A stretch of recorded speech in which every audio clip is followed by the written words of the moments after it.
Bienvenidos a este ciclo. La sesión de hoy es el bien contra el mal, que hay detrás de las fake news, y empiezo presentando a nuestros invitados. A mi derecha está Marta Peirano, es escritora, periodista, es fundadora de una compañía que se dedica a investigar sobre seguridad y privacidad en Internet, que se llama Crypto Party Berlín. ¿O estuviste? Sí, luego lo explico. Vale. Es la directora adjunta del diario.es y ella advierte constantemente, podéis verla, buscarla en YouTube, en varios vídeos muy interesantes que tiene acerca de esto, sobre el peligro de infravalorar la cantidad de información que colgamos cada día en las redes, motu propio, sin ningún límite, y despreciar el valor que tienen, y sostiene que la mejor forma de vigilar a una población es que no sepa esa población que les están vigilando. A nuestros vigilantes, advierte, no les importa que no seamos nadie, porque esos vigilantes son algoritmos. La existencia misma de la información, dice, nos amenaza. A mi izquierda está Alfonso Armada, es periodista, escritor, dramaturgo, poeta. Es presidente de la sección española de Reporteros Sin Fronteras y es adjunto al director de... No es adjunta al director de ABC, aunque le gustaría en aquel momento, ¿no? Podemos decir. Bien, bien. Ha sido corresponsal en África para El País, ha sido corresponsal para el ABC Nueva York. Él dice que el único límite entre la literatura y el periodismo es la verdad. Dice, ahora lo único que importa es ser el primero y tener muchos clics. Estamos pervirtiendo el oficio de ser periodistas. Por otro, recuerda que antes a los periodistas se les perseguía donde no había democracia, pero ahora se están convirtiendo en el blanco en países como Estados Unidos, donde sí parece que hay democracia. Finalmente, tenemos con nosotros al jurista, ensayista y filósofo Javier Romá, que dirige desde 2003 la Fundación Marc. Es a uno de los 50 intelectuales más influyentes de Iberoamérica, él. Le gusta que el saber ocupe lugar, le gustan mucho los libros y que estén. Y está entregado a la ejemplaridad con la que hizo su tesis doctoral. Se pregunta cosas como qué papel juega en la vida la dignidad, la ejemplaridad, y si está por encima de cualquier otro objetivo, incluida la felicidad. Y empiezas tú, ¿quieres? Muy buenas tardes, gracias por la presentación, gracias por la asistencia. No es modestia decir que no soy especialista. Y si no soy especialista, ¿por qué he aceptado la invitación? Porque siempre he desarrollado una habilidad extraordinaria porque soy capaz de hablar incluso largamente sobre cosas de las que no sé. Es una habilidad que tengo. Lo que he hecho es... Voy a proponeros en 4 o 5 minutos una aproximación, la que siento más cómodo, que es una aproximación vagamente filosófica sobre el tema que hoy nos convoca. En primer lugar, sobre el concepto de verdad. Fake news contra verdad, ¿qué es la verdad? Durante milenios la verdad se definió como correspondencia entre el concepto y el hecho. Había que hacer un contraste entre lo que uno enuncia verbalmente y la realidad, y la verdad era si se superaba o no esa prueba de contraste. Pero aunque se gestó a finales del siglo XIX, fue sobre todo a partir de la Guerra Mundial, la Segunda, cuando se produjo el llamado giro lingüístico en filosofía, que más o menos viene a decir que lo importante, el fundador de verdad, ya no es el lenguaje articulado de la ciencia, el lenguaje formalizado, sino el lenguaje natural, el que todos usamos, el que estoy usando yo ahora mismo. Porque el lenguaje natural, el que yo uso cuando digo la palabra justicia, verdad, belleza, está plenamente connotado, está adherido de significado. Y ese significado es ya una interpretación del mundo genuinamente filosófica. Y eso tiene grandes consecuencias, porque si el lenguaje natural es filosófico y, por tanto, tiene un estatuto de verdad, pues puede ocurrir que haya una tendencia filosófica, como es la hermenéutica, que dice que la verdad es interpretación, y hay otra tendencia, que es más bien la que postmarxista, que dijo que representada en Habermas, en el que dijo que la verdad ya no es correspondencia con la realidad, con el hecho, sino que la verdad es comunicación no distorsionada.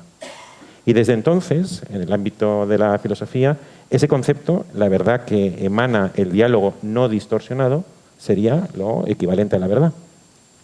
El siguiente paso fue la posmodernidad en los años 80 y 90, en los que así, donde Habermas todavía tenía una fe ciega en la posibilidad de la razón, cierto que ya no una razón abstracta, sino una razón comunicativa. Sin embargo, en la posmodernidad se emancipó por completo del concepto de razón, de universalidad, y se identificó la verdad con el relato. En Lyotard, por ejemplo, es claro. Nosotros es verdadero lo que es un relato convincente, un relato emocionante. Y también con lo que en ética se llama emotividad o expresividad. En verdad es ser sincero, ser auténtico. Y vosotros habéis escuchado muchas veces lo mismo que yo, aquello de esto es mi verdad. Esto es mi verdad. Es difícil contrastar ese enunciado, esto es mi verdad, con los hechos, puesto que no hay más contraste que con tu propia sinceridad o con tu propia autenticidad.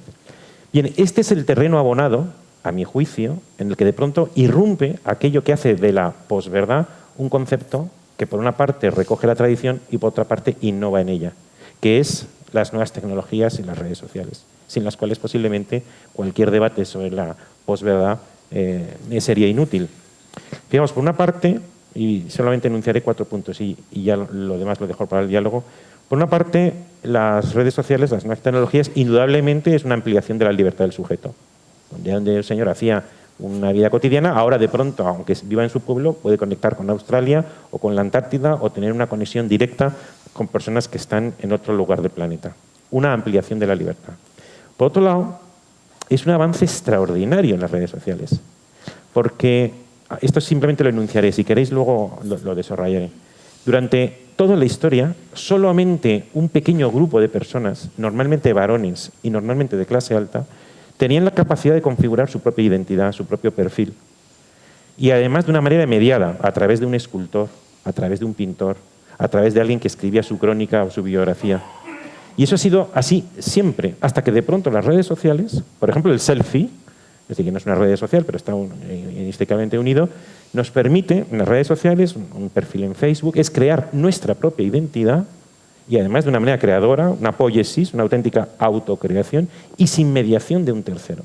Ya no necesitamos ni siquiera que otro nos haga la foto. Nos la podemos hacer a nosotros mismos y configurar un relato respecto a nosotros mismos, relato en el perfil, que es la creación de nuestra identidad, en donde vamos poniendo estados, que son algo así como emociones, expresión de nuestra sinceridad, de nuestra autenticidad o formas de manifestar nuestro relato. Y claro, las redes son también redes de comunicación.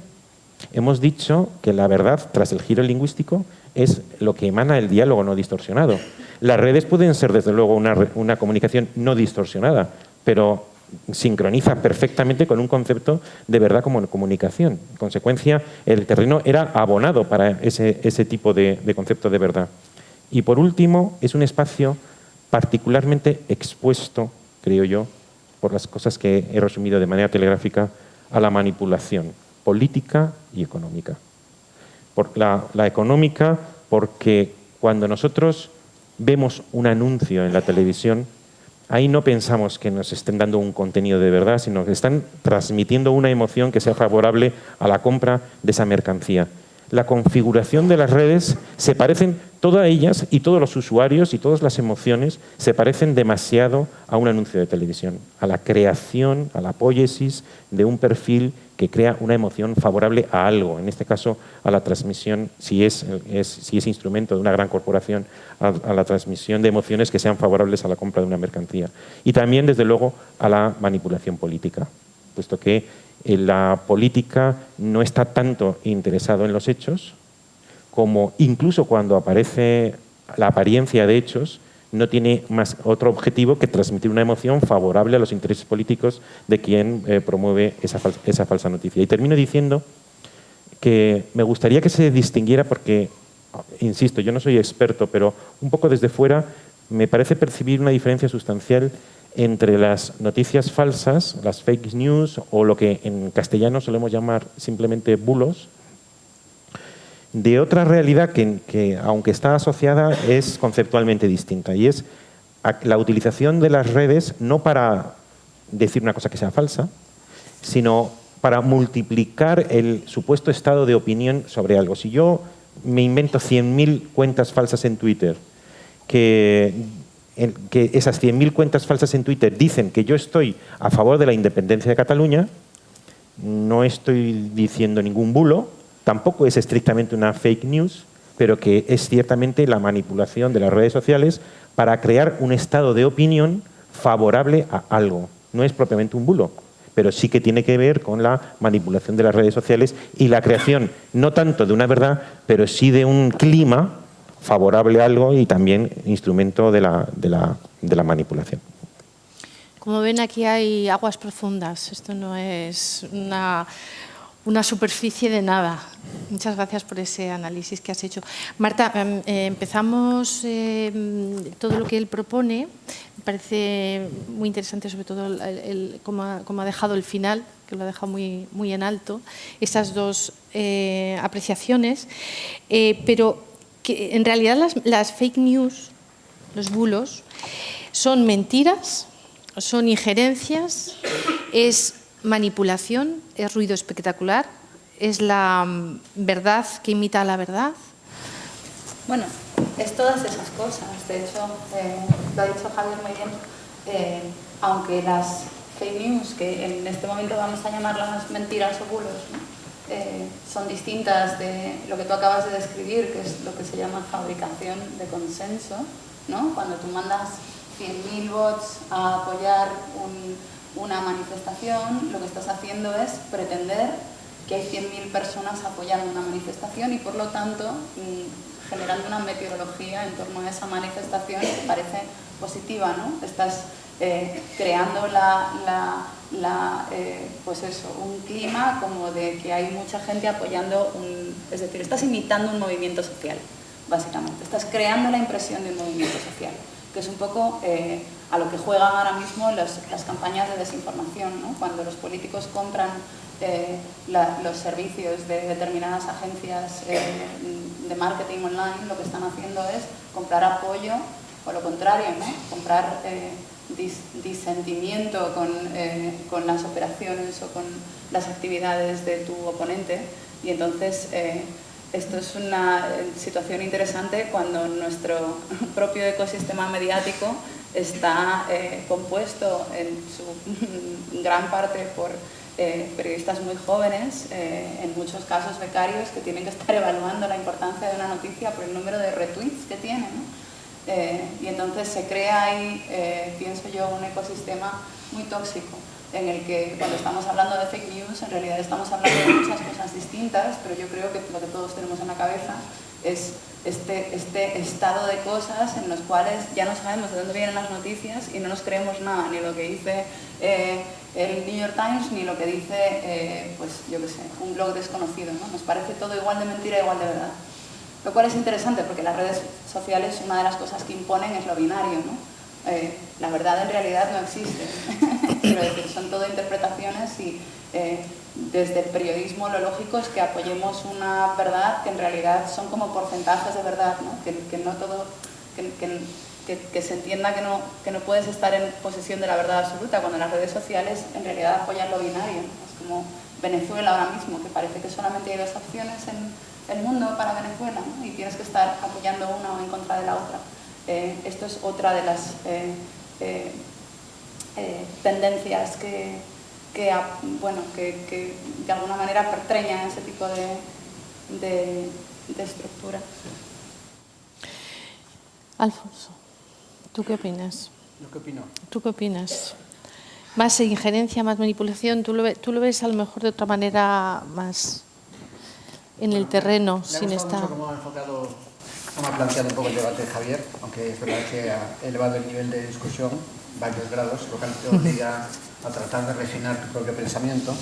Y Marta lo ha intentado aterrizar un poco más a un lenguaje quizás más asequible y sobre todo para no meter la pata cuando utilizas terminologías o conceptos o corrientes de pensamiento que a lo mejor han debatido este tema hace tiempo y ahora estamos en un debate a lo mejor más a ras de tierra.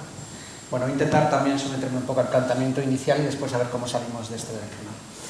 Yo tengo que decir que la palabra fake news, el enunciado, a mí me crea cierta incomodidad.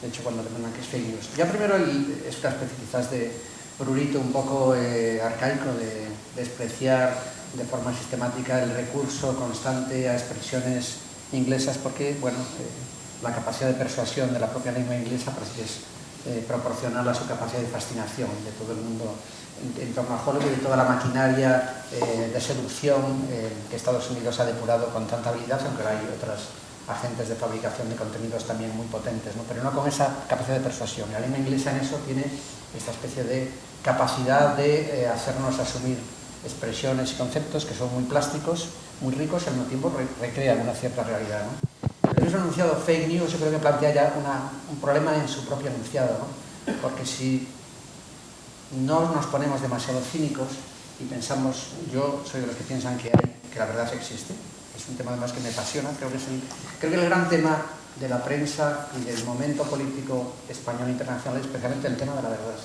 Creo que me parece el tema fundamental al que nos enfrentamos hoy en día. Entonces, fake news, una noticia que es falsa no es una noticia, es otra cosa, es un bulo, otra cosa, ¿no? Y el enunciado está pervertido en su propio enunciado, porque creo que estamos hablando de otra cosa distinta.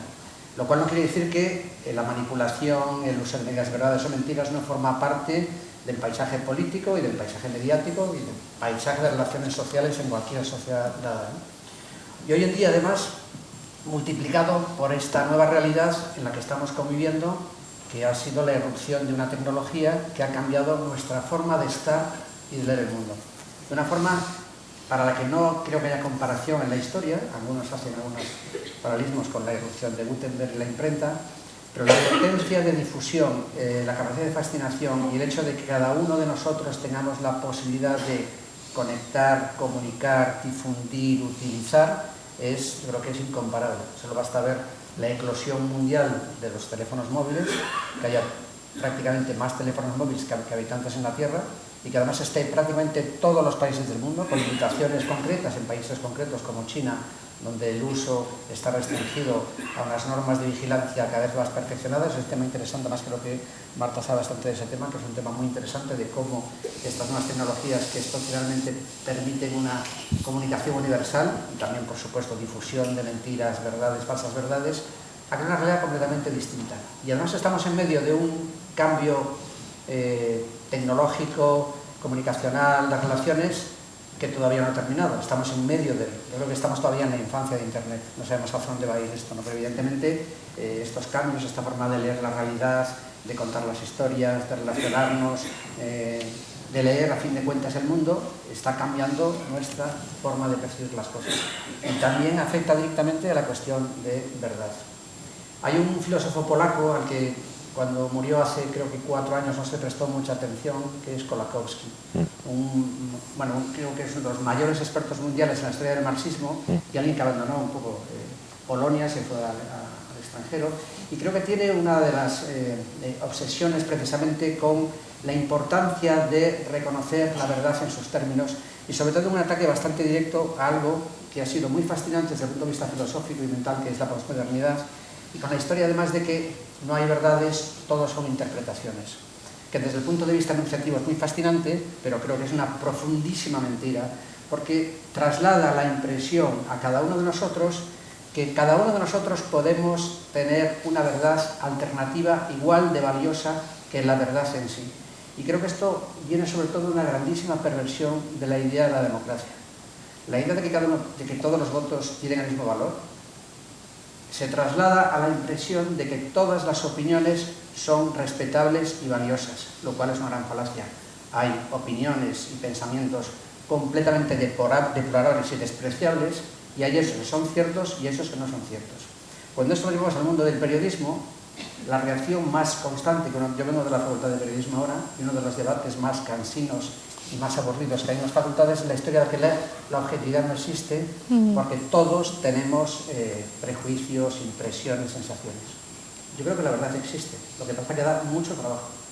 Da mucho trabajo y exige mucha honestidad y exige mucha dedicación. Es verdad que las verdades no son eternas, igual que la ciencia, verdades que están constituidas cuando llega un nuevo experimento y demuestra que las bases sobre las que estaba establecida una verdad científica no se sostienen. Desde el punto de vista del conocimiento histórico, nuevos documentos o nuevas investigaciones dejan entredicho hechos que parecían absolutamente a prueba de bomba. En el asunto de las noticias también esto ocurre constantemente. Esto agravado por esta fantástica maquinaria de difusión de palabras, de imágenes, de sensaciones, de verdades, medias verdades, que es Internet con todos los artilugios que tiene. En este debate del, del bien contra el mal, Javier, ¿la intención de la mentira, del bulo, lo legitima? La intención por parte del que lo promueve. ¿A dónde quieres llegar? Quiero, la verdad es una, la realidad es una, pero mi deber es cambiarla, porque esta realidad es mala. Vamos a pensar, por ejemplo, en lo que la Unión Europea está pensando acerca de Venezuela. Esta realidad, es la verdad, pero esta realidad debemos cambiarla, debe ser de otra manera.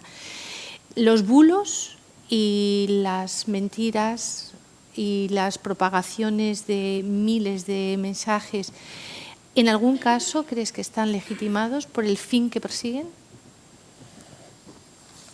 Bueno, antes has mencionado el concepto de dignidad, al que le sacó un libro que se titula Dignidad este septiembre. Y ahí defino, entre otras cosas, la dignidad como aquello resistente a todo, incluso al interés general. En otra ocasión defino la dignidad como aquello que estorba. Estorba incluso al interés general, y estorba incluso al bien común, y estorba incluso a los ideales más elevados. La dignidad es aquello que somos portadores y que lo convierte en resistente a todo, incluso al interés superior. Y en consecuencia entiendo que sería contrario a la dignidad la instrumentalización de la gente mediante los bulos, incluso para un justo fin, una justa causa, como pudiera ser una de las que tú has enunciado. Mi solución al mal, en general, no tiene tanto que ver con una restricción de Internet o un castigo a los propagadores de bulos, sino que es la misma solución que encuentro a los problemas de la democracia, a los problemas del abuso de las grandes empresas. Todos sabemos que las grandes empresas cometen abusos, todos sabemos que los políticos tienden a la dominación. ¿Y qué solución hay a este hecho comprobable? Pues primero reconocer la realidad. La realidad es que el principio que mueve las empresas es el lucro infinito. Y la segunda realidad es que el impulso que mueve a los políticos es el poder absoluto. Esto es importante, porque solamente cuando reconoces la realidad puedes encontrar los remedios a sus abusos. ¿Cómo podemos hacer que algunas de las empresas que buscan lucro infinito no lo hagan a costa de nuestra dignidad, de la dignidad de los ciudadanos? Lo podemos hacer a través de la ley, lo podemos hacer a lo mejor a través de castigos por un comportamiento que consideremos impropio, pero la mejor solución demostrada para los abusos de la empresa es una ciudadanía ilustrada, que castigue en ese sufragio universal que es el mercado, no comprando los productos de aquella empresa que no satisface los estándares morales que una ciudadanía ilustrada considera que la empresa debe satisfacer. ¿Y qué debemos hacer con aquellos políticos, sabiendo que la esencia de la política, y además no es en sí mismo censurable, simplemente son las reglas del juego? El político busca obtener el poder, si puede, por medios lícitos, y una vez establecido, permanecer todo el tiempo que pueda allí. ¿Qué podemos hacer para que esa tendencia al poder, y que puede convertirse fácilmente en poder absoluto, se someta a unas reglas? Una ciudadanía ilustrada que vota conforme a su conciencia bien formada y que luego, a través de la formación de la opinión pública, castiga mediante el reproche a aquel comportamiento que considera desviado. Y con las redes sociales, termino, considero lo mismo. Por supuesto, no está de más que haya reglas. Por supuesto, no está de más que en ocasiones se sancionen comportamientos. Pero mi mayor confianza respecto al uso de las redes no es otro que la ilustración de los usuarios de las redes. Es que a veces he comparado las redes, no sé si nos damos cuenta hasta qué punto en 5 o 10 años se ha universalizado un instrumento, que son las redes, casi vertiginoso, que produce una ebriedad en el usuario que antes estaba a lo mejor metido en su pueblo y ahora puede tener un contenido casi infinito. Y a veces lo he comparado, ¿qué hubiera pasado en España en el año 1915 o 1920 con unos índices de analfabetismo, yo qué sé, del 30% o del 40%, si de pronto a todos los españoles, una tarde, a todos se les concede el permiso de conducir y se les regala un coche? Y le dicen, ya van a empezar a poner a circular. Pues como no se sabrían el código de circulación ni de las leyes de seguridad vial, ni tienen costumbre de circular colectivamente en esa acción colectiva que es la circulación, lo más seguro es que se produzcan muchos accidentes. Algo así ha parecido, creo yo, con las redes sociales. Nos han dado el carnet y un bólido de la noche a la mañana, con los accidentes que todos conocemos.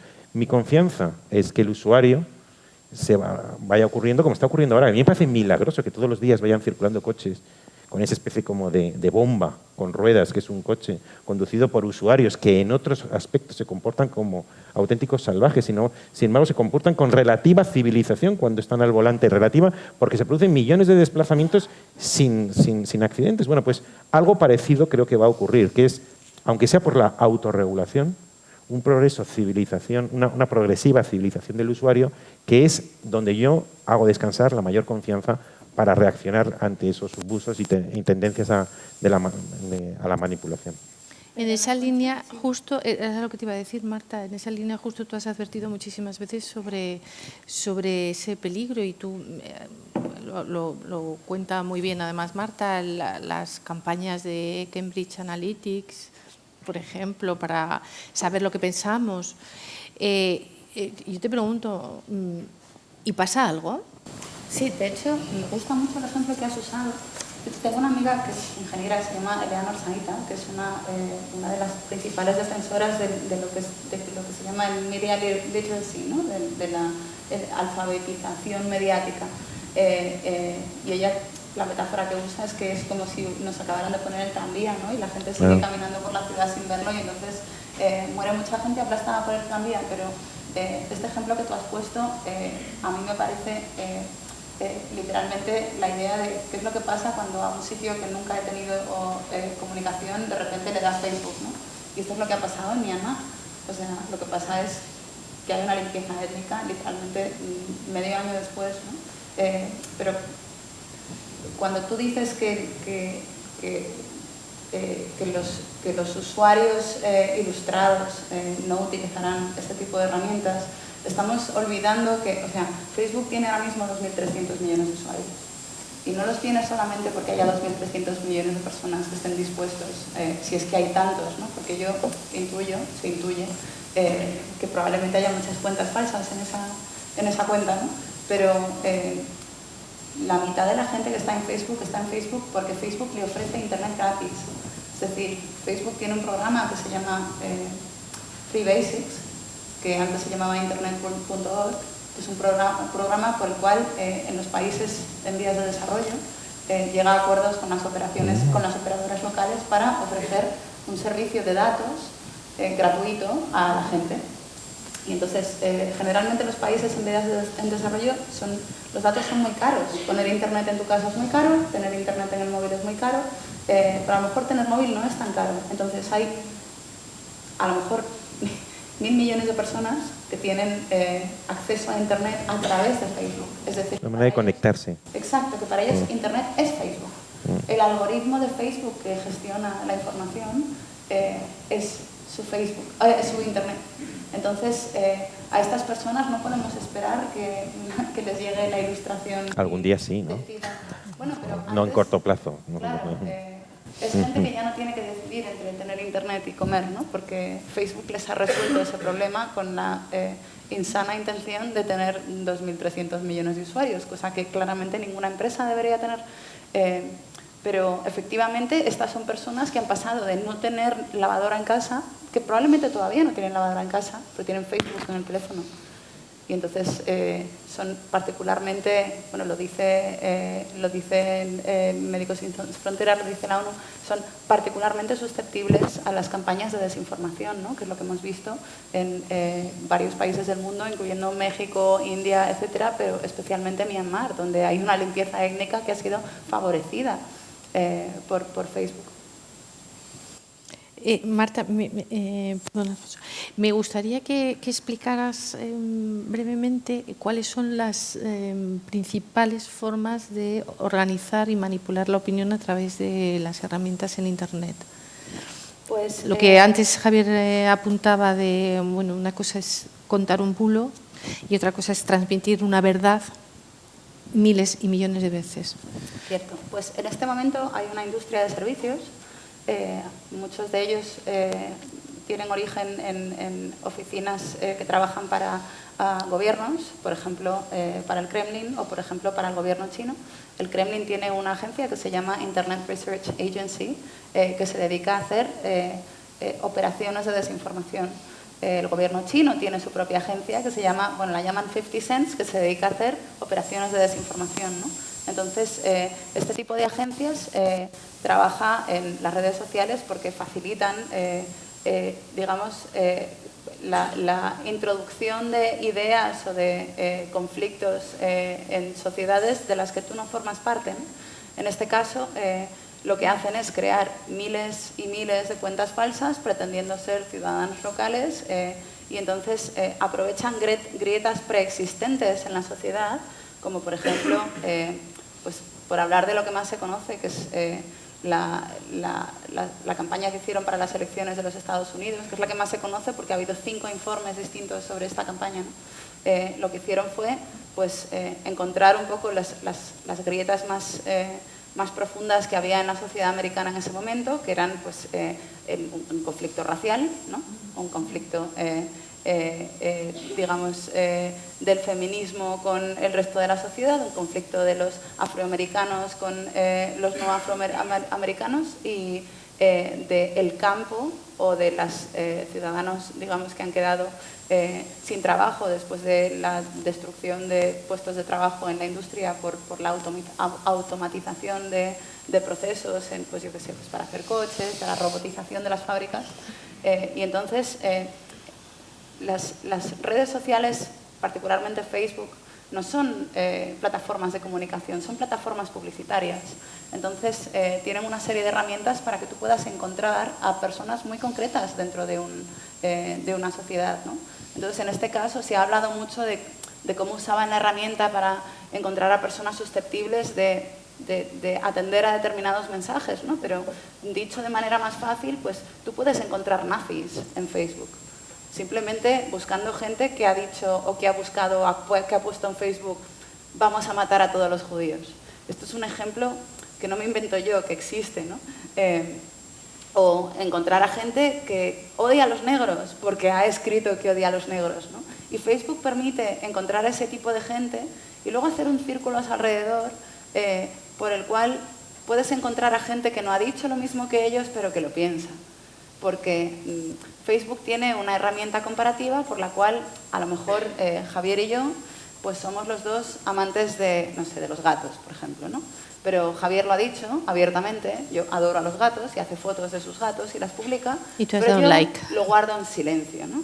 Pero tenemos una serie de coincidencias en el léxico que utilizamos, en las cosas que nos gustan, el tipo de artículos que leemos, los círculos de amigos que tenemos, que indican que hay una coincidencia en nuestra pasión por los gatos, aunque yo no la manifieste y él sí. Y esto, cuando estás buscando nazis o supremacistas blancos, ¿no? O, bueno, pues determinado tipo de, o machistas, o determinado tipo de bloques ideológicos, ¿no? Es a lo que se dedica Facebook. Facebook encuentra personas que tú estás buscando para hacer una campaña. Y en este caso las campañas de desinformación consisten en encontrar personas que están enfrentadas y enfrentarlas entre ellos.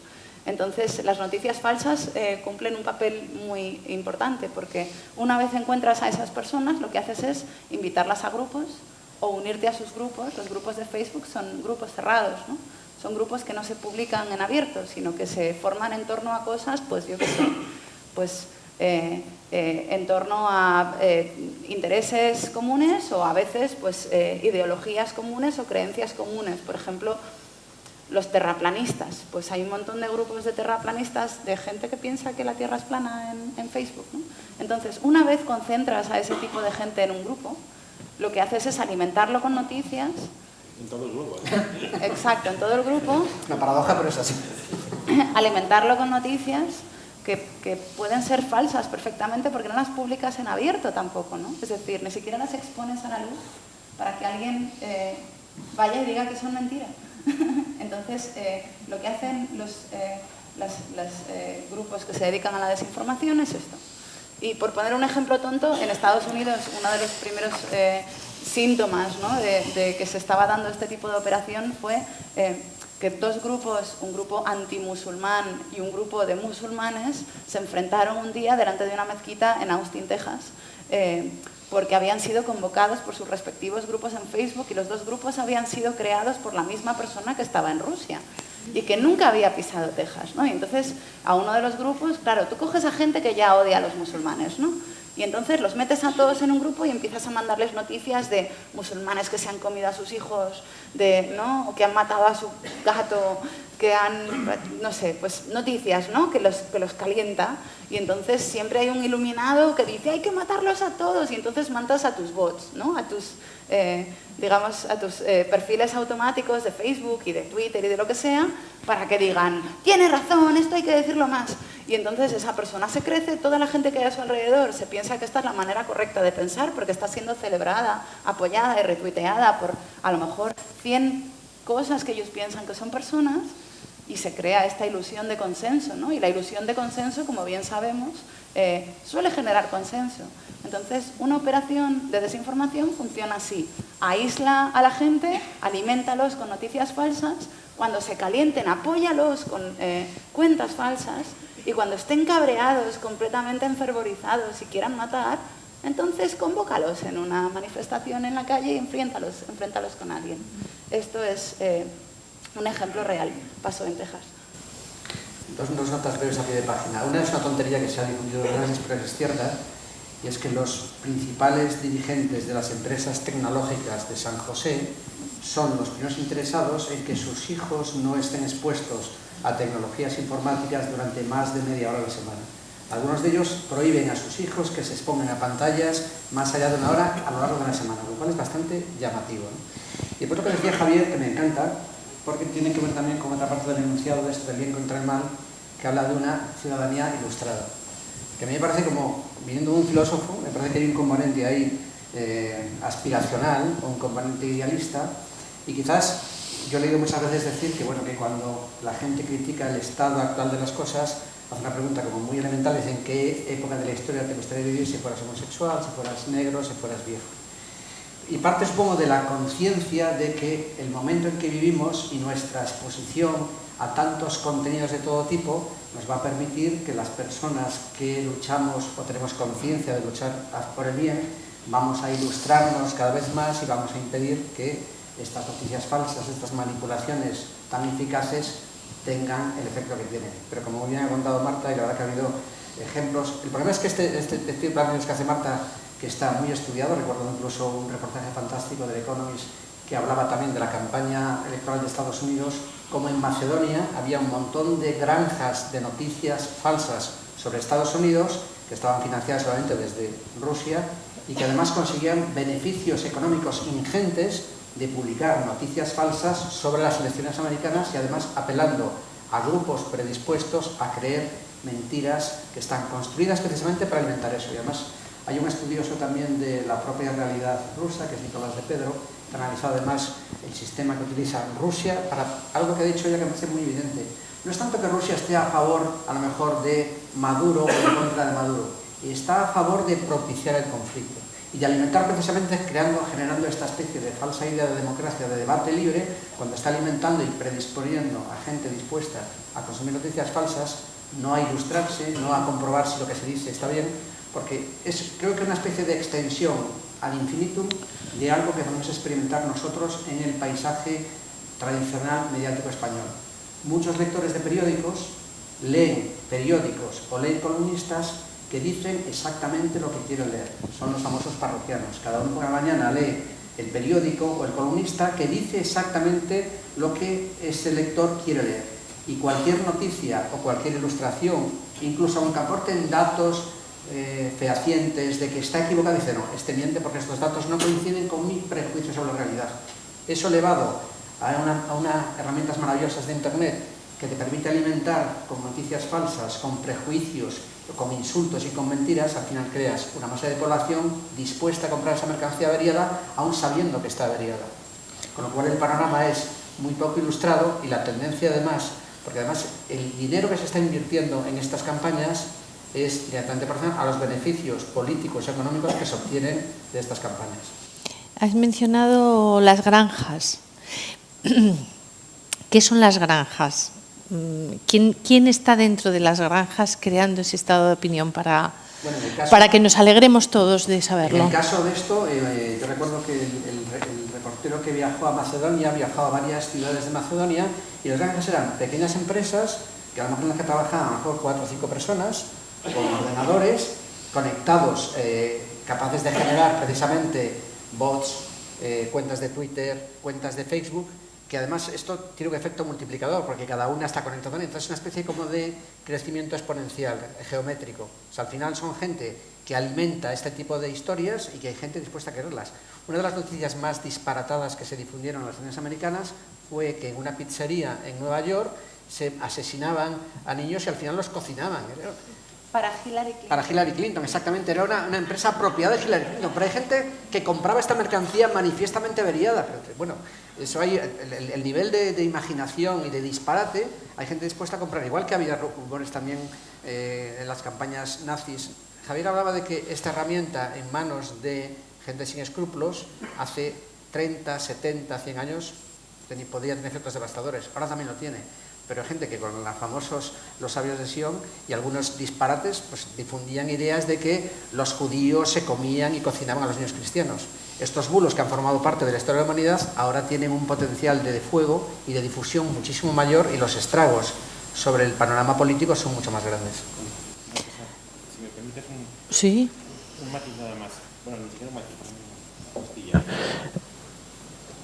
Me pregunto si incluso el concepto de verdad tiene mucho que ver con las redes sociales.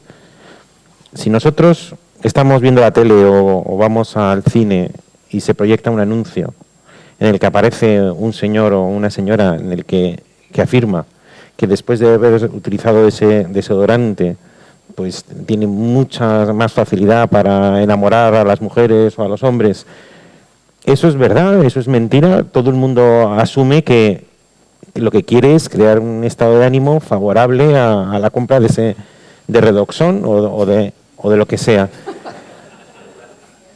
¿Redoxon? Ha dicho Redoxon. Redoxon he dicho, ¿no? ¿No he dicho eso? Es la que usa él. ¿Qué he dicho? El Redoxon. Ah, sí. ¿No se dice así? Redoxon. No. Que Dios me confunda, pero creo que es es vitamina C o algo así para el resfriado, ¿no? No. Rexona.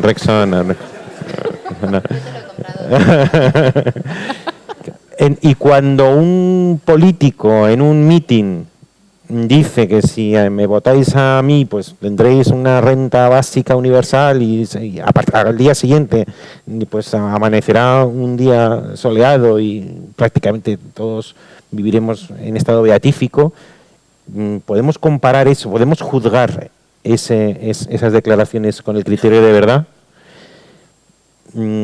Cuando alguien pone una foto suya en su perfil de Facebook con una perspectiva de tal manera que sale extremadamente más favorecido de lo que una persona se va a encontrar si realmente hace una quedada con el usuario de Facebook, ¿el juicio ahí de verdad o mentira le hace justicia al fenómeno que estamos analizando? tiene que ver con identidad, tiene que ver con deseo, tiene que ver con proyección de la personalidad, tiene que ver con difusión, tiene que ver también con venta, con manipulación, con poder. Pero no estoy seguro que el concepto de verdad sea una categoría adecuada para aproximarnos al fenómeno.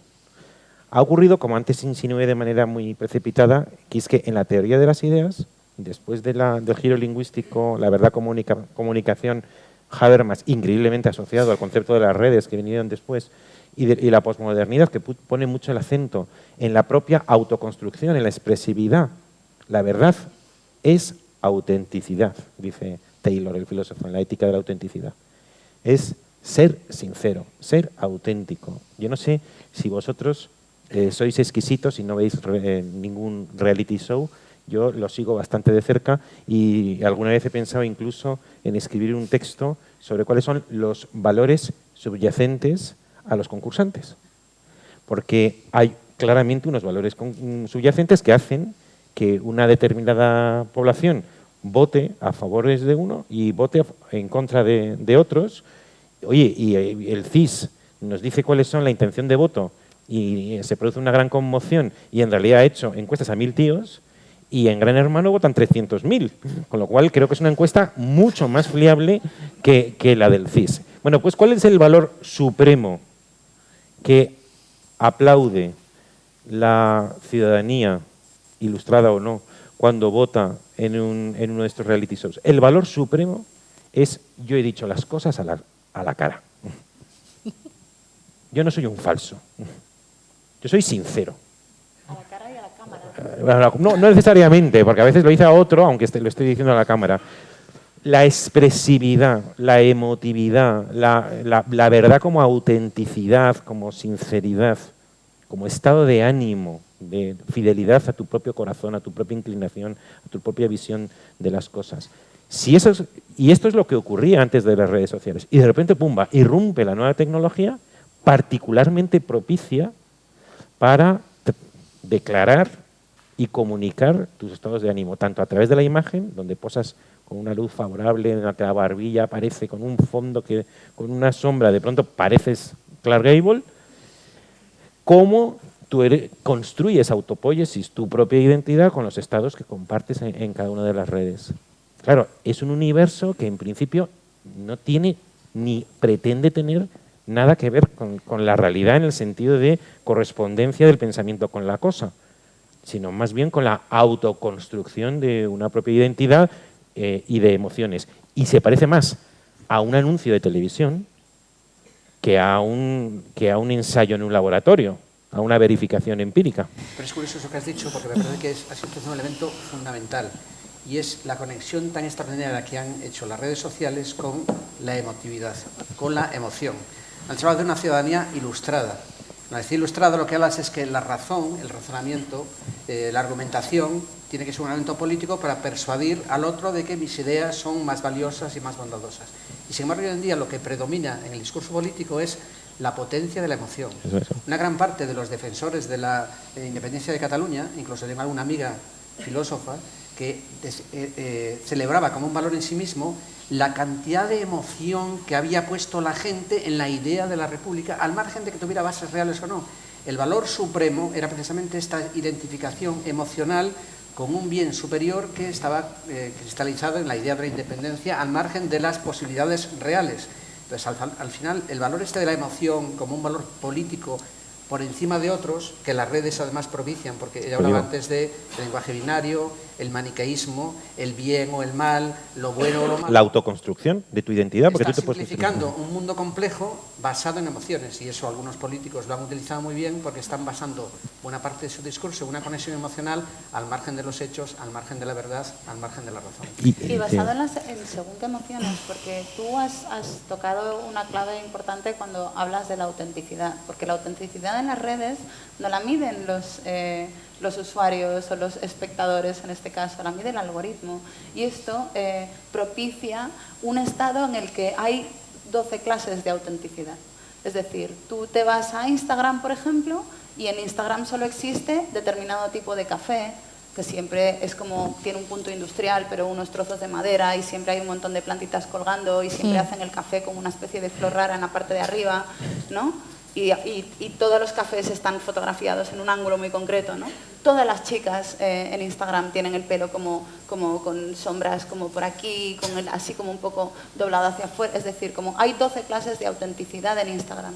Y eso es ser auténtico, es decir, esto lo decide el algoritmo, ¿no? Y una de las particularidades de la manipulación política en las redes es que te obliga, o sea, esto se vio, por ejemplo, en las midterms en Estados Unidos, que en las midterms pues se eligen hasta los directores de colegios y de la oficina de correos de los pueblos, ¿no? Y todo eso, y de repente todos estaban haciendo campañas de grandes temas políticos, ¿no? ISIS, ¿en serio? Si quieres ser el jefe de los carteros,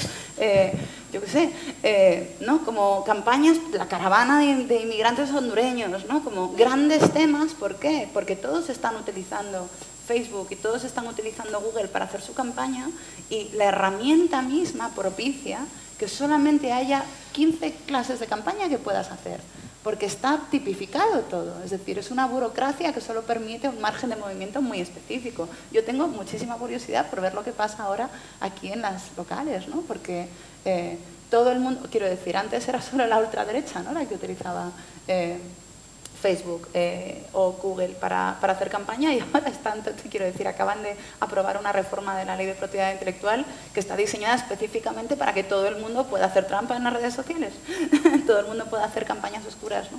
Y entonces, claro, es una herramienta que no se presta para lo local, cuando lo lógico es que la política sea siempre y por local, ¿no? Que trate temas como concretos del lugar en el que se desarrolla. Estamos hablando del bien y del mal. Y entonces quería yo decir que la verdad de los políticos, tan difusa, tan aleatoria en busca de la esperanza, ¿qué pensáis? ¿Podrían hacer política si dijeran la verdad?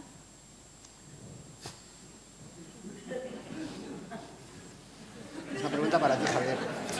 Bueno, alguna vez he declarado en alguna entrevista, a lo mejor con Alfonso, vivimos en una sociedad que desde el punto de vista de la teoría de la cultura es nueva, porque, a mi juicio, no estoy hablando de la velocidad periodística de la última semana, estoy hablando de periodos un poco más largos, pero la humanidad, desde que existió la humanidad, es jerárquica. Lo primero que pasó en la selva, allá en la aurora de los tiempos, cuando un hombre se encontró con otro hombre, fue que uno empezó a mandar y otro a obedecer. Eso es así. Y siempre ha sido una sociedad autoritaria y jerárquica. No digo que esto haya dejado de serlo. Lo que digo es que ha dejado de ser la idea motor de organización de la sociedad, el ideal de organización de la sociedad. Antes uno era padre y lo era pues porque por razones jurídicas, económicas, morales o religiosas. Hoy ser padre, yo os invito a que le digáis a vuestro hijo, esto lo haces porque lo digo yo. O esto lo haces porque soy tu padre. Bueno, pues produce bastante risa, ¿no? La paternidad ya no es un hecho biológico, es un hecho moral que adquieres mediante el ejercicio ejemplar de una función.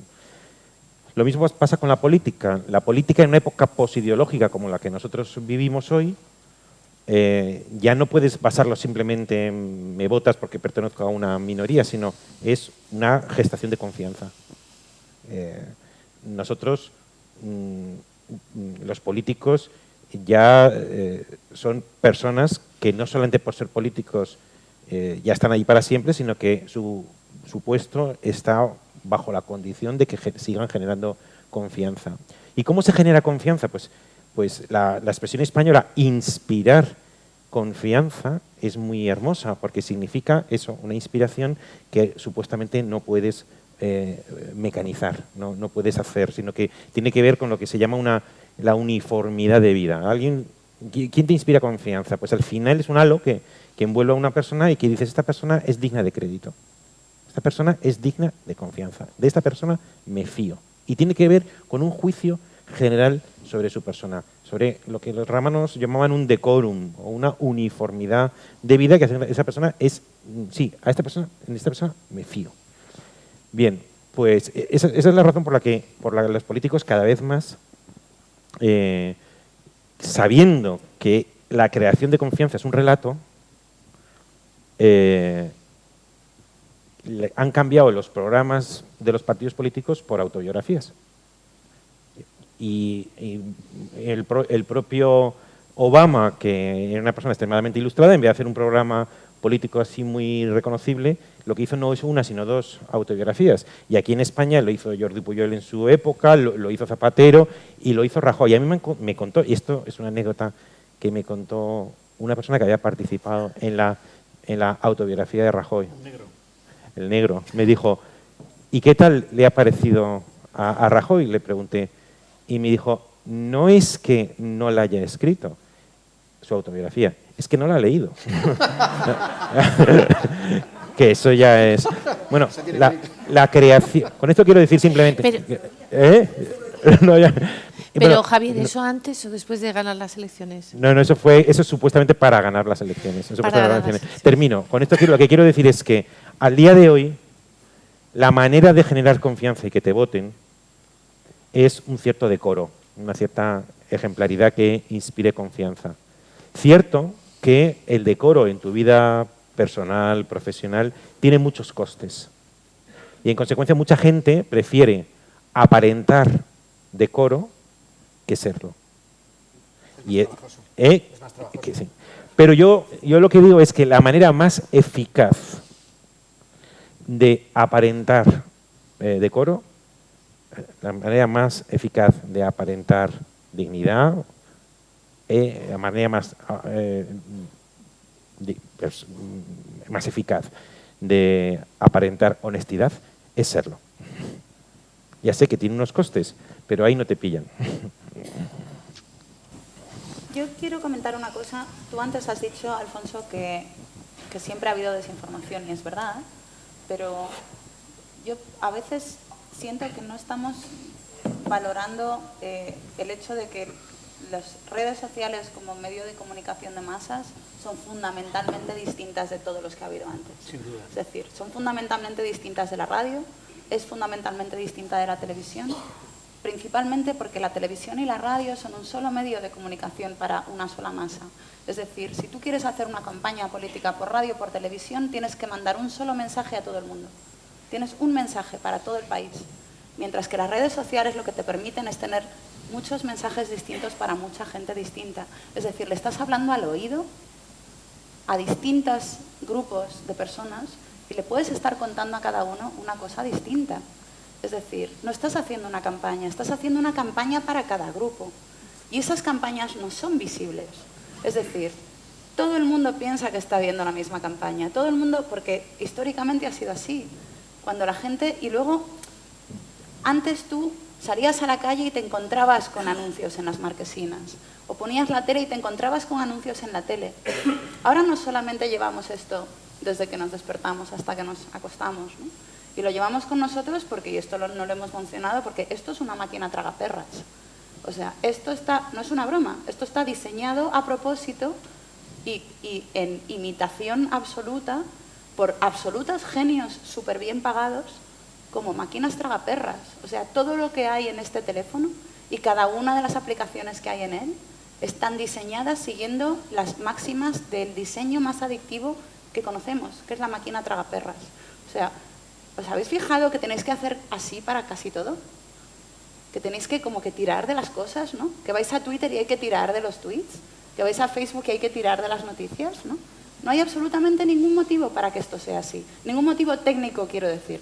Es absolutamente innecesario, esto se hace solo. Está así diseñado porque está imitando una cosa que tienen las máquinas tragaperras, que es la palanca, que te hace pensar que entre lo que tú haces y lo que pasa en la máquina hay una conexión. O sea, te crea una sensación de control, de que puedes jugar bien, ¿no? De que o sea, en las máquinas tragaperras tampoco está conectada la palanca con la máquina. No hay absolutamente nada en lo que tú haces que tenga un impacto en lo que te sale después. Pero está diseñado para que tú lo pienses, porque eso te engancha, porque te hace pensar que estás como jugando a algo y puedes hacerte bueno al juego. Es decir, puedes mejorar, puedes aprender a jugar bien y ganar, ¿no? Y esto está diseñado, todo aquí está diseñado para generarte la misma sensación. Entonces, cuando tú llevas este dispositivo que te sigue a todas partes y al que estás enganchado y estás toqueteando todo el rato, o sea, pensamos que estamos enganchados al contenido. Esto es la gran mentira de nuestro tiempo. No estamos enganchados ni a las noticias, ni a los tweets. Estamos enganchados al teléfono. Es como pensar que... ¿Quieres decir al propio aparato? Quiero decir que, o sea, igual que cuando estás enganchado a las tragaperras, no dices que estás enganchado a un juego de las tragaperras, aunque tengas un favorito. O sea, fijaos que vais en el metro con gente y está todo el mundo así, y uno estará jugando a videojuegos, otro estará mirando en Instagram, otro estará leyendo las noticias y otro estará, yo qué sé, mandando correos. Pero están todos igual de enganchados. Y todos piensan que están enganchados a una cosa distinta. No, yo es que soy una persona muy eficiente y tengo muchas aplicaciones para no sé qué del trabajo. No, es que yo soy un friki de la salud y entonces me mido los pasos y las pulsaciones y no sé qué. No, estáis enganchados al teléfono. El contenido da igual. El contenido es como la gasolina. O sea, da lo mismo el contenido. Da igual a que estéis enganchados. Estáis enganchados al teléfono. Y entonces, en esta circunstancia, la campaña política no es algo que tú vas a ver cuando enciendes la televisión, es algo que te sigue. Y los anuncios no son anuncios, son una meteorología que te sigue a ti. Es decir, que cuando tú vas a Google y buscas algo en Google, lo que te sale en Google, lo que me sale a mí en Google, si ahora mismo busco algo en Google, me va a salir algo completamente distinto de lo que le sale a Alfonso, de lo que le sale a Javier y de lo que le sale a Concha y de lo que os sale, o sea, todos y cada uno de nosotros podemos buscar lo mismo en Google ahora mismo y cada uno de vosotros tendréis una respuesta distinta. ¿Por qué? Porque la respuesta está diseñada específicamente para vosotros. Esto no ha pasado nunca, pero todos pensáis que Google os va a dar la respuesta, que os va a dar la verdad. Va a ser una verdad distinta para cada uno de nosotros, porque está diseñada para cada uno de vosotros. Y la gente que lo diseña está siendo financiada por, no sé, a lo mejor 3 millones de empresas de marketing. Es decir, que esa meteorología que se crea a vuestro alrededor parece algo natural, parece algo orgánico. Y esto incluye los movimientos sociales que seguís por los teléfonos. O sea, no es como abrir un periódico y encontrar la campaña allí. Es que tú abres tu teléfono y buscas, yo qué sé, una calle y a lo mejor te sale una manifestación que a mí no me saldría, ¿no? Porque a lo mejor tu perfil indica que esa manifestación te va a resultar interesante o a alguien le resulta interesante que la veas. Y tú piensas que es simplemente algo que pasa, ¿no? Algo que está en el mundo. Y que es un perfil además que está hecho a base de las entradas y las búsquedas que has hecho previamente. No quiere decir de un perfil en Facebook o claro, en está diseñado Twitter. para ti personalmente, que está diseñado pensando en tus patrones que tú no ves. Entonces, cuando se hace ese tipo de campaña política, o sea, tú ni siquiera la estás viendo. Es decir, tú no identificas lo que pasa a tu alrededor, ¿no? Cuando, pues yo qué sé, pues a lo mejor yo soy antisemita, no soy antisemita, pero a lo mejor soy antisemita y si yo busco algo en Google sobre el Holocausto, lo que me van a salir va a ser gente explicándome que el Holocausto no existió, que en realidad está todo inventado, ¿no? Pero si yo soy, yo qué sé, pues eso, soy supersionista, pues me va a salir todo lo contrario y las dos cosas van a ser noticias. O sea, todas las cosas que yo veo van a ser noticias. Y sin embargo, pese a eso que llevaría, sabiendo que ahora hay dos grandes, ¿no? Está Facebook por un lado y Instagram y Google y YouTube por un lado, que dicen, ¿no?, que si absorben el 80% de la publicidad, es un monopolio planetario, y sin embargo, pese a la hegemonía indiscutible que despliegan y el poder sin precedentes que han reunido, sin embargo, cada vez es mayor la opinión pública contra ellos.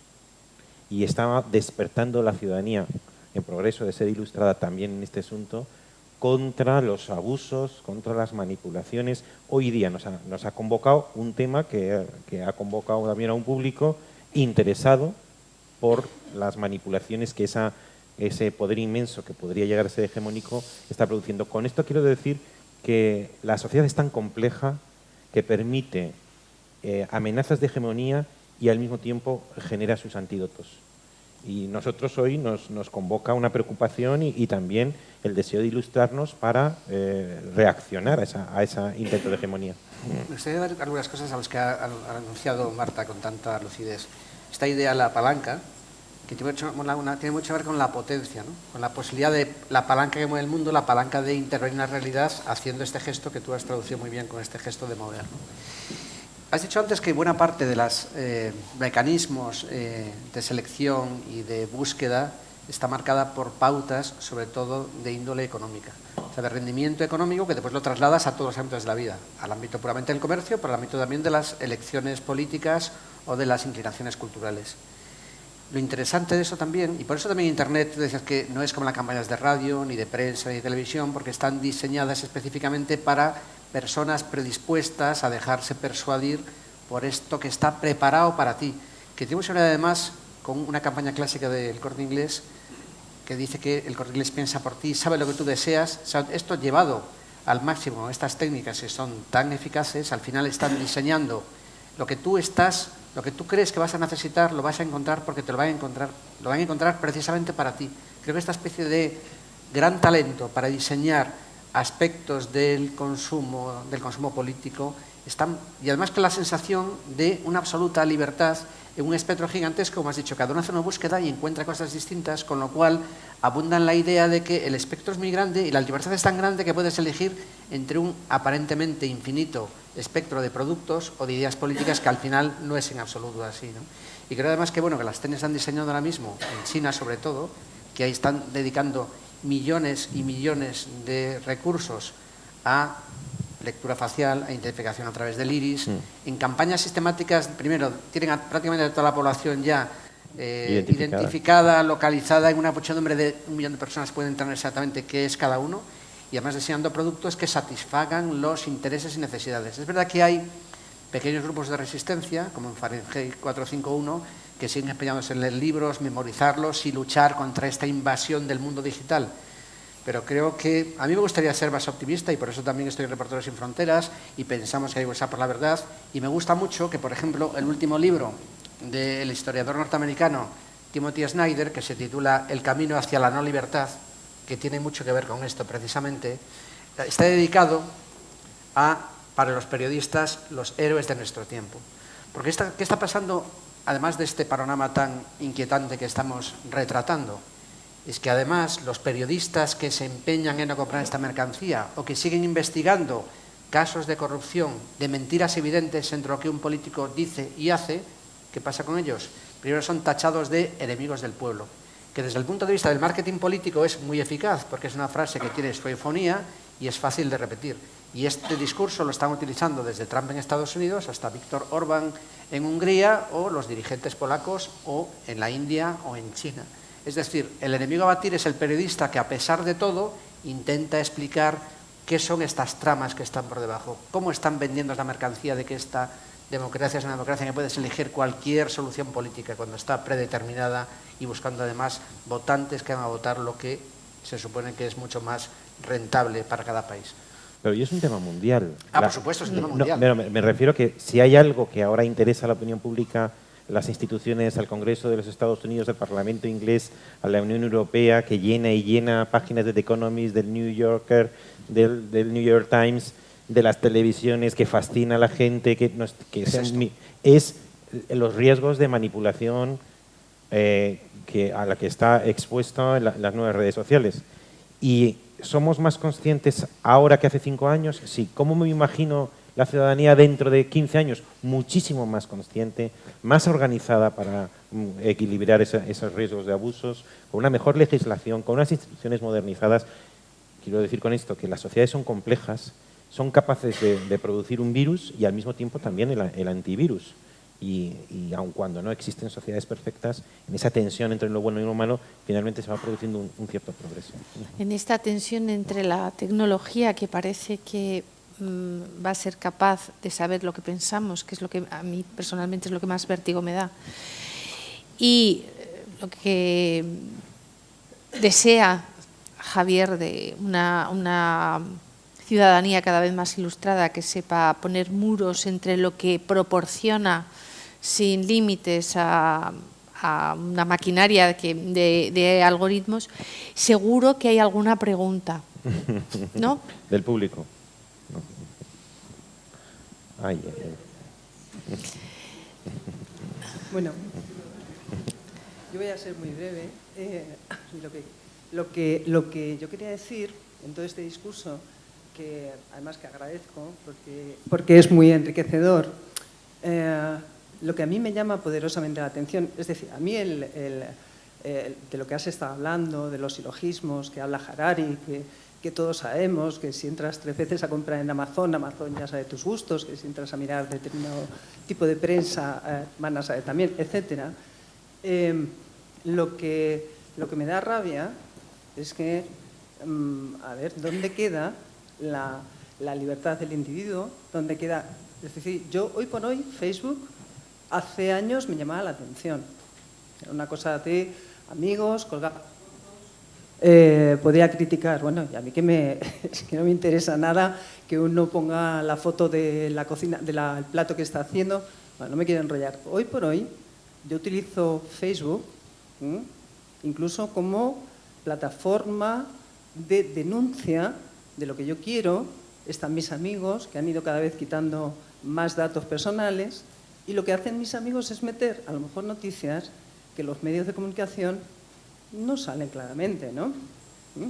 Entonces cada uno va dándole una utilidad a las plataformas, porque no somos idiotas. Lo que está claro es que no, quiero decir, a la gente joven, a los niños, pero como yo creo también mucho en la ilustración, en la educación, en el cambio de que no estamos anulados, o que tenemos que intentar no estarlo, desde luego, a mí lo del móvil, pues yo qué sé, está en todos los sitios, en las películas, en los transportes, pero a mí, sinceramente, sigo utilizando como teléfono y algo más que me interese, práctico. Y ya está. Marta, ¿le tienes algo que decir a nuestra amable espectadora acerca de eso que acaba de decir? No, yo solamente pongo esta información, no, yo solamente pongo aquellos datos. A ver, primero, la información que tienen sobre ti las redes sociales no es solo la información de cuando tú vas a comprar 3 cosas a Amazon seguidas. Las redes sociales compran información sobre ti y las redes sociales te siguen por la red. Es decir, por ejemplo, aunque tú no tengas una cuenta en Facebook, Facebook tiene tu perfil.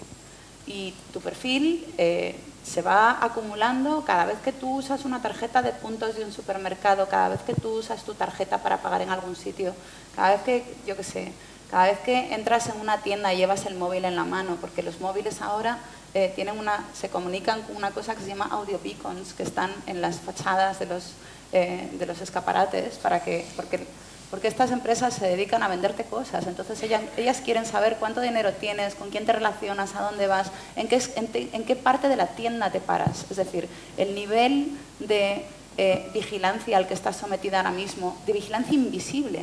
Es decir, y ya ni siquiera estamos hablando de sistemas de reconocimiento facial, que son claramente el futuro de los próximos 5 o 6 años, que ya te reconocen de manera única donde quiera que vas, sino que te reconocen porque tú llevas un dispositivo en la mano que incluso si no es un smartphone tiene tres tipos de sistemas de geolocalización diferentes.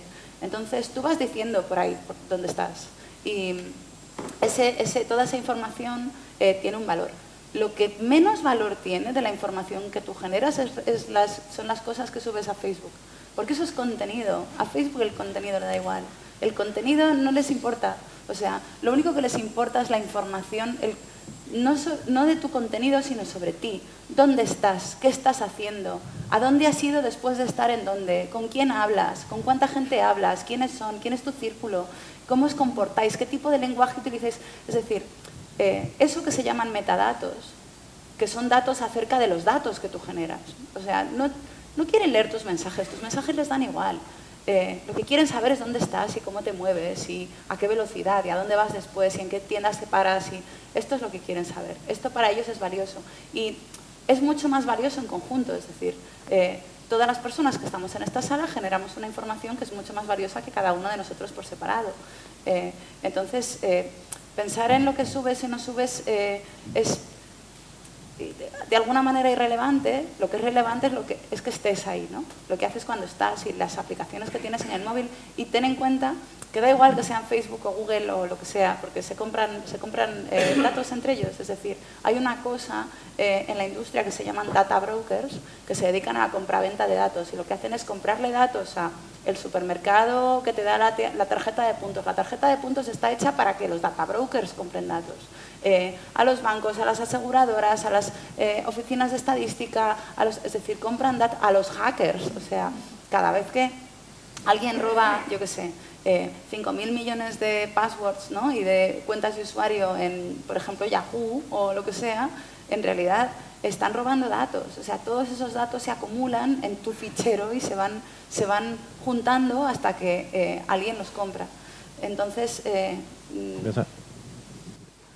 Cuando termines. No, lo que quería hacer un comentario. Entonces, que no importa lo que subas o lo que no subas, lo único que importa es que tú tienes un móvil en tu bolsillo que está informando sobre ti todo el rato. Es decir, que Internet ahora mismo en realidad no somos nosotros las personas conectadas a las personas, son un montón de dispositivos conectados entre ellos que están hablando de nosotros a nuestra espalda y que no sabemos con quién hablan, ni qué es lo que le dicen, ni cómo nos va a volver después. Esta es la situación. Y sobre el libre albedrío es muy difícil hablar en estas condiciones.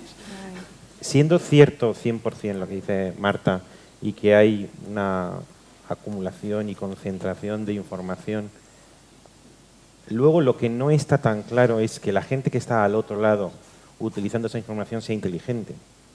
No, lo digo completamente en serio. Yo he elaborado mi teoría que creo que explica por qué en el mundo son imposibles las conspiraciones y por qué la teoría de la conspiración universal, según la cual hay una serie de individuos que se reúnen en Davos y que prácticamente nos convierten a todos los 6.000 millones de personas en marionetas de una especie como de eminencia gris que tendrían toda la información y todo el poder, choca no solamente contra la experiencia que todo el mundo tenemos de que la sociedad es demasiado compleja para que nadie pueda controlarla, sino mi convicción, en parte experimentada, y os garantizo, no es broma, verificada con personas que han tenido poder, que el poder es estructuralmente chapucero.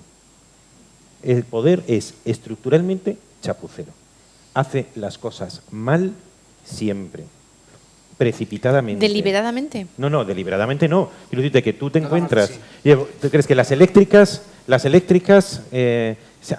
conspiran para que las eléctricas, dentro de la empresa eléctrica, el consejero delegado está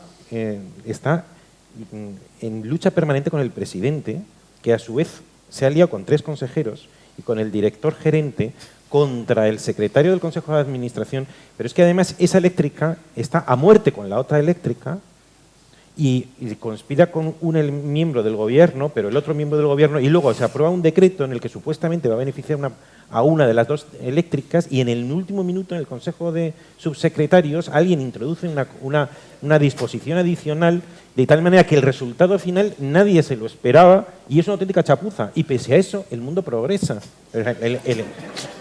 Y quieres decir, perdona, quieres decir que las conspiraciones son imposibles porque se ejerce el poder de esa forma tan chapucera. Que el poder, la sociedad es tan compleja. Que esa es nuestra única esperanza. Sí, es exactamente eso.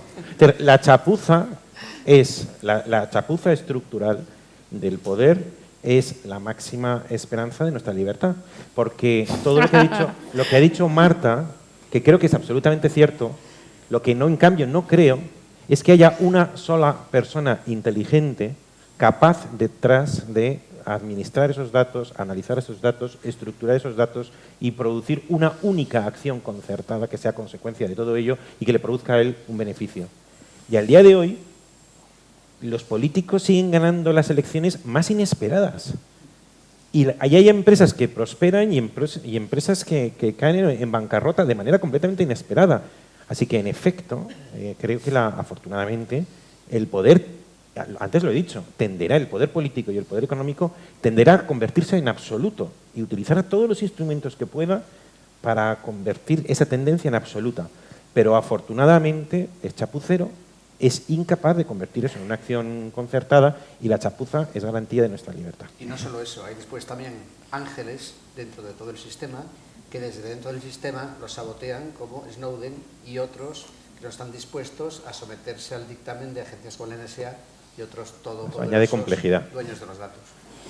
A mí me gustaría plantear una reflexión sobre la cuestión de la política que mencionó usted, Javier, que era que explicó algo como que la política hoy en día no se dedicaba a buscar la verdad, sino a la búsqueda de la información para lograr sus propios intereses, o algo así entendí yo. Entonces, me gustaría plantear una cuestión dentro del imaginario mediático, que es si es el periodismo el que se encuentra al servicio de la política o la política al servicio del periodismo. Alfonso. ¿Qué pregunta más?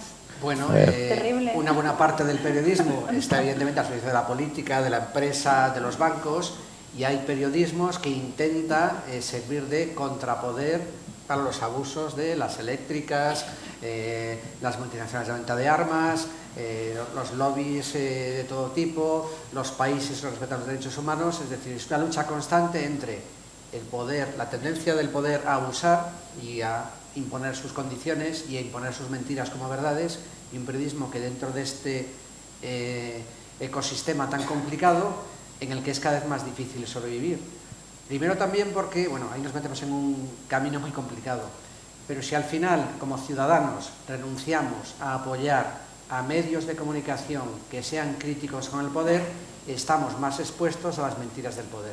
En la medida que defendamos medios que estén dispuestos a invertir en demostrar cuando un político miente, cuando lo que dicen y lo que hacen no coinciden, o los abusos de empresas de toda índole, al final la democracia se resiente. Por eso hace falta medios solventes financiados por los propios ciudadanos.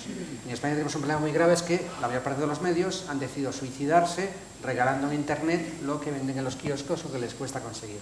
Cambiar esto y conseguir una ciudadanía ilustrada, en que los ciudadanos entiendan la importancia de una prensa libre, crítica y democrática para servirle de contrapoder, pues la verdad que el panorama ahora mismo no es muy edificante. Pero bueno, hay ejemplos, y aquí tenemos alguno, de gente que a pesar de todo está buscando que los ciudadanos, y además lo ha dicho muy bien el editor del New York Times, no podemos confiar en la publicidad para mantener un medio como el nuestro. Los ciudadanos tienen que suscribirse y defender la necesidad de periódicos, de emisoras de radio que sirvan de contrapoder. Entonces, bueno, es un centauro, porque sois al mismo tiempo un contrapoder y el cuarto poder, con lo cual vivís ahí una tensión, ¿no? Que sí, aún nos define. Muchas veces somos obicéfalos más que centauros, pero bueno, es posible. Yo he notado en los últimos meses una tendencia interesante, que es que, bueno, hace tiempo que vengo notando que el mejor periodismo ahora mismo no está ocurriendo en los periódicos, está ocurriendo fuera de los periódicos. Está ocurriendo, es más, en muchos casos lo están haciendo ONGs y artistas, porque los periódicos están los periódicos, las televisiones, están tan entregados a la velocidad de esto, que es la plataforma en la que todo el mundo lee ahora los periódicos. Es decir, está tan entregado a la velocidad de la máquina tragaperras, que tiene su propia gravedad, ¿no? O sea, hace que el contenido tenga que ser cada vez más pequeño, cada vez más repetitivo, cada vez más corto, cada vez más infinito, ¿no? Es decir, convierte, pues yo qué sé, yo trabajo en un periódico digital y eso significa que tenemos que estar produciendo noticias, o sea, en minuto a minuto, ¿no? O sea, esto es lo que genera la máquina tragaperras, porque las tragaperras generan adicción a través de una cosa que en la industria se llama event frequency, que es la frecuencia del evento. Y la frecuencia del evento es el tiempo que pasa desde que tú haces algo hasta que te dan un premio, ¿no? Y el premio te genera dopamina, y estos son lo que llaman los loops de dopamina. Entonces, todo el juego está basado en la frecuencia del evento. Los que no generan adicción son los que tienen una frecuencia de evento muy larga, como por ejemplo la lotería. La lotería no genera ninguna adicción, porque entre que te compras el billete hasta que ves si te toca algo pasa mucho tiempo. Y ahora las máquinas tragaperras tienen, no sé si puedes jugar como 1200 juegos en una hora, porque estás jugando varios juegos a la vez, es decir, la event frequency es muy alta, ¿no? Y entonces, estos dispositivos han hecho que en las noticias, que en la producción de noticias, nuestra event frequency sea ahora mismo disparatadamente alta, porque además ni siquiera estamos pensando en el lector, estamos pensando en los algoritmos, ¿no?, que gestionan esto. Y entonces, yo creo que el mejor periodismo está ocurriendo en las ONGs y lo están haciendo los artistas porque ellos no piensan en la event frequency. Ellos tienen una pasta de un museo o de una entidad, de una institución europea o lo que sea, y entonces tienen tiempo suficiente para hacer lo que se ha hecho siempre en periodismo, que es investigar. O sea, el periodismo moderno vive del mito fundacional del Watergate, y el Watergate era 2 tíos, 2 redactores a sueldo completo del Washington Post investigando durante 1 año y medio. 1 año y medio. ¿Qué periódico del mundo, incluyendo el Washington Post, se puede permitir ahora mismo tener a 2 tíos investigando un tema que a lo mejor no existe durante 1 año y medio? Ninguno. Es Sí, decir, lo hacen. Algunos lo hace todavía. ¿Perdón? Algunos lo hace todavía. Por ejemplo. El New York Times Sí, dedicó y a el- 5 personas durante 2 años a investigar toda la trama de Trump. 5 personas dedicadas exclusivas durante 2 años y al final tuvieron un informe impresionante. Pues Pero lo eso hacen pocos periódicos. Es el periodismo. Hay un periódico suizo que también hace También, esto. algunos periódicos lo hacen, pero son menos. Pero desde luego- Entonces, ahora mismo la Unión Europea está reuniendo una cantidad bastante interesante de fondos para financiar periodismo de investigación, pero no en los periódicos, sino en las pequeñas organizaciones. Pequeñas organizaciones que se dedican a investigar, pues, yo qué sé, pues aquí en España, por ejemplo, pues están Datadista, están Cibio, la Fundación Cibio, maravillosa, es decir, para que ese tipo de pequeños esfuerzos que están muy acotados, ¿no?, que están dedicados a temas muy específicos, pues para ese tipo de esfuerzos están surgiendo vías de financiación que no tienen los periódicos. Es decir, yo intuyo, empiezo a ver como que hay luz al final del túnel, lo que pasa es que son muchas luces, ¿no? Sí, y 5 no grandes sabes luces. hacia dónde ir. Hablando de no saber hacia dónde ir, ¿queda tiempo para alguna pregunta más o no? Sí, que sí, que sí. Sí, hola, buenas tardes. En primer lugar, mi enhorabuena por vuestra capacidad analítica. Y luego, en segundo lugar, sería interesante que hicierais un pequeño hueco a cómo esta perversión, por así decirlo, neocapitalista, opera sobre la población infanto-juvenil, fenómeno youtuber, etcétera. Nada más. Gracias. ¿Algún Pues no, comentario? generalmente a los niños no les dejan jugar a las tragaperras. Quiero decir, pues, Pero sí al móvil. precisamente porque generan... Pero sí al móvil. ¿Perdón? Pero sí al móvil. No, Claro. pero no, eso es la deduzco Ya, ya. que tú opinas que tampoco deberían dejarles Ya, de ya, manera claro. libérrima al móvil, ¿no?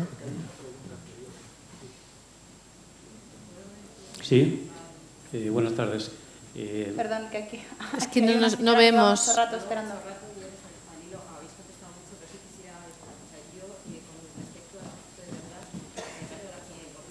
Respecto, es que no se te oye.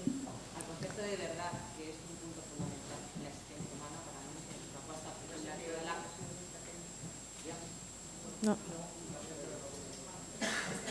Vamos a ver. Ahora. Vamos a ver. En cuanto al concepto de verdad, me parece una cosa fundamental y creo que sí existe. La forma y el modo de reconocerla no sé muy bien. Y toda la historia del pensamiento y de la humanidad está en cómo reconoce esa verdad. Pero yo creo que existe. Se manipula efectivamente en función de los intereses políticos, etcétera, etcétera.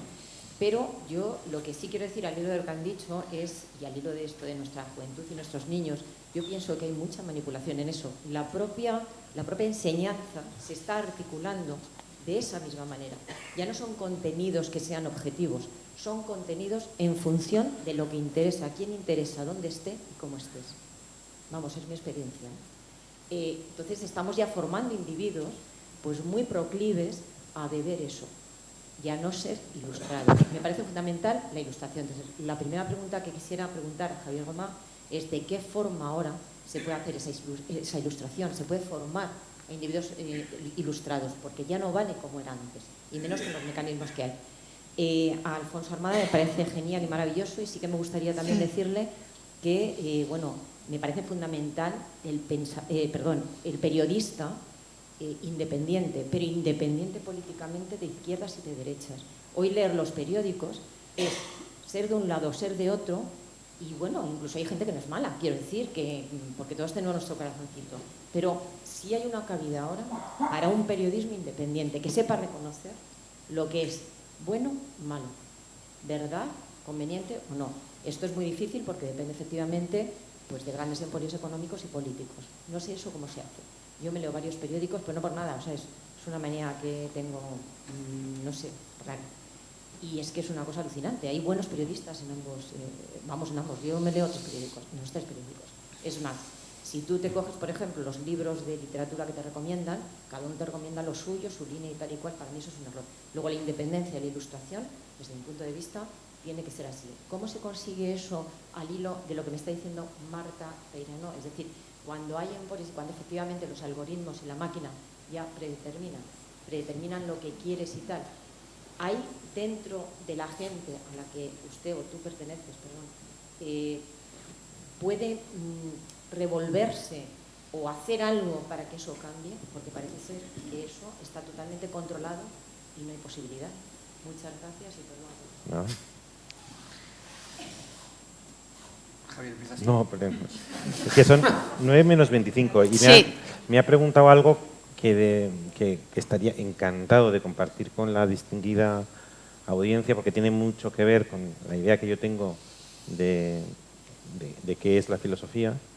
Es decir, que nosotros utilizamos ahora palabras, antes lo decía al principio, y son palabras connotadas. Yo le digo la palabra justicia y belleza, y estoy hablando sin saberlo con el lenguaje de Kant, de Nietzsche, de Voltaire, porque somos los herederos de personas que acuñaron palabras o acuñaron significados, se emanciparon de sus autores, se generalizaron, se convirtieron en lenguaje natural. Cuando hablamos de la educación, normalmente hablamos de las leyes de educación a corto plazo, cuando lo que realmente influye en la formación, la educación de nuestro corazón y de nuestra inteligencia son instancias a larguísimo plazo, y que tiene que ver con esos significados de las palabras que nosotros ahora utilizamos prestadas. Yo cuando utilizo las palabras las utilizo prestadas de un caudal común, que es el lenguaje que todos compartimos. ¿Cuál es la solución para mí? No a corto plazo, la reforma de las leyes, la reforma de los programas educativos o de las instituciones.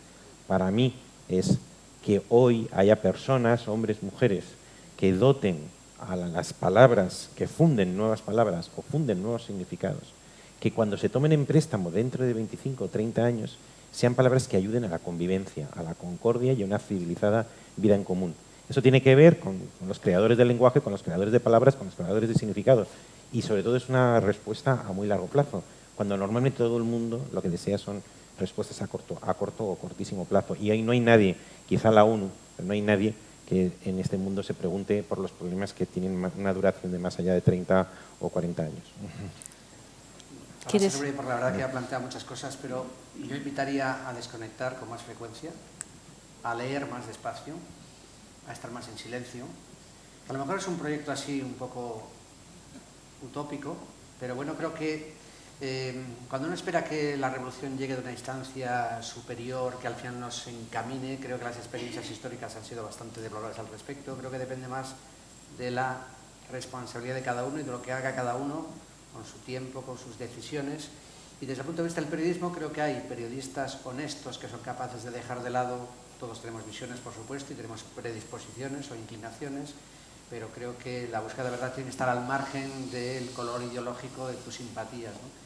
Y creo que es posible conseguirlo. Y hay ejemplos fantásticos, Marta cita algunos, por ejemplo, uno no al azar, sino uno deliberado, por ejemplo, el periódico El Faro de El Salvador, es un periódico muy pequeño, es uno de los mejores periódicos de toda América Latina, formado por unos reporteros muy valientes que informan y trabajan a largo plazo, que investigan las historias, las contrastan, las publican y han servido para corregir algunas de las derivas peores de El Salvador y de otros países centroamericanos.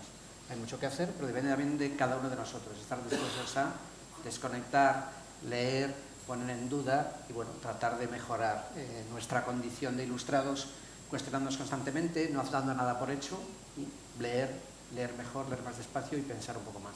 Pero bueno, es un proyecto ilustrado que bueno, que podemos asumir entre todos. ¿Quieres añadir algo, Marta? Pues no, bueno, la pregunta que me has hecho a mí tiene difícil solución. A mí ya ni siquiera me preocupa lo que hacemos individualmente. Es decir, ahora mismo renunciar al móvil que es renunciar a tener un trabajo, ¿no? Renunciar a tener una vida social. Es decir, el móvil se ha convertido en lo que antes era tener una cuenta en el banco. Ahora no puedes alquilar una casa o tener una nómina si no tienes una cuenta en el banco, con lo cual la cuenta del banco no es obligatoria, pues sí lo es. Y el teléfono se ha convertido en lo mismo. Prácticamente todas las herramientas de participación en la vida pública se hacen a través del teléfono o a través del ordenador. Pero a mí ahora mismo me preocupa mucho más que las mismas plataformas que han generado, digamos, este ecosistema al que estamos al mismo tiempo enganchados y a través del que estamos siendo manipulados, se están introduciendo en la gestión de nuestras ciudades, en la gestión de nuestro patrimonio, en la gestión de nuestros recursos. El otro día vino nuestro presidente súper contento porque se había sentado con el responsable de la nube de Amazon para llevar la gestión de la administración de la nube a Amazon, que es una empresa pues, norteamericana, ¿no? Que opera de una manera completamente opaca y que gestiona, además de la nube de otros gobiernos, pues yo qué sé, pues gestiona plataformas de vigilancia internacionales, es decir, me parece que podríamos, o sea, dejar de pensar tanto en lo que estamos haciendo individualmente y ya es el momento de empezar a pensar que estas propuestas de Smart City que nos están ofreciendo nuestros propios ayuntamientos y nuestros propios gobiernos son un problema mucho mayor, porque ahora gestionan nuestra atención y nuestro tiempo y nuestras horas de sueño, ¿no? Netflix dice que ya no compite con otra gente, que compite con el sueño, y es verdad, yo lo tengo súper comprobado.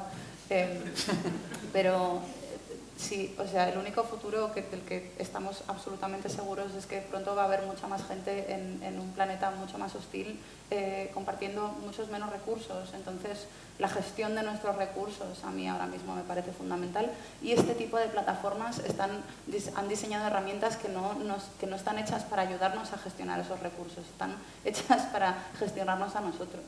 Entonces, mantener un poco como la agudeza mental, ¿no? de entender lo que proponen los gobiernos cuando proponen que venga alguien a solucionarnos un problema, digamos, de gestión de recursos. Creo que es el momento de empezar a pensar menos en lo que hacemos individualmente y empezar a bloquear ese tipo de procesos. Y no olvidar nunca que si en una aplicación o en lo que sea no se ve claro cuál es el negocio eres tú. Muchísimas gracias por haber venido. Habéis sido una audiencia excelente, atentísima.